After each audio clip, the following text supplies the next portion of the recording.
আমি আধা ঘন্টা কি 1 ঘন্টার ভিতর আসতেছি।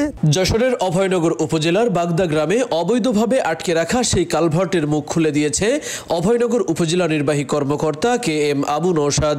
জলাবদ্ধতার খবর পাওয়ার মাত্র 2 ঘন্টা পর সরেজমিনে গিয়ে কালভার্টের মুখ খুলে দেন তিনি। গত কয়েকদিনের টানা বৃষ্টিপাতে বাগদা মধ্যপাড়ার বেশ কয়েকটি পরিবার পানিবন্দী হয়ে পড়ে। বন্ধ হয়ে যায় রান্নাবাড়া, দেখা দেয় মানবিক বিপর্যয়। কালভার্টের মুখ বন্ধ করে সীমানা প্রাচীর নির্মাণের অভিযোগ ওঠে মিরান শেখ নামের একজন ব্যক্তির বিরুদ্ধে। আমাদের বাগদায় যে জায়গায় রাস্তাটা ছিল ওই রাস্তায় সরকারি কালভার্ট রয়েছে।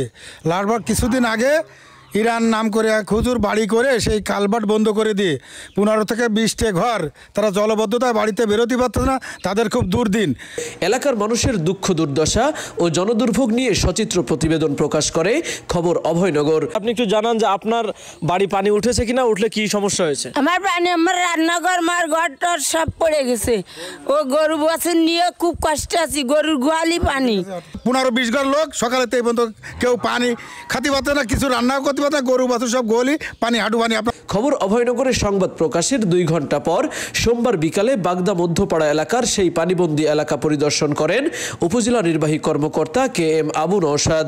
এ সময় কালভার্টের মুখ খুলে দেওয়ার নির্দেশ দেন। এছাড়াও স্থায়ী সমাধানের জন্য চলিশিয়া ইউনিয়নের সচিব রাসেল আহমেদকে দায়িত্ব প্রদান করেন। ধন্যবাদ। এখানকার যে জলাবদ্ধতা আছে, এখানে এলাকাবাসী অনেকেই ওখানে পানিবন্দী আছে, সেহেতু ইউনুস স্যার আমাকে বলছে যে অতি শীঘ্রই সকলে মিলে বসে একটা সুষ্ঠু সমাধান করার জন্য।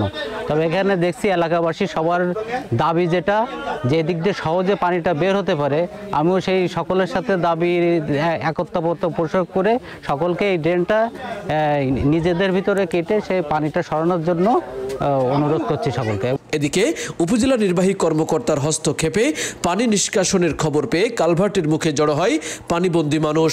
দ্রুত সমস্যার সমাধান করায় আনন্দ প্রকাশ করেন এলাকাবাসী। তারা বলেন কালভার্টের মুখ খুলে দেওয়ায় পানি নামতে শুরু করেছে। ইউনো সাহেব এসেছিল, এসে দেখেছে পানি যাওয়ার লাইন কমনে করা যাবে, করে দিয়ে গেছে।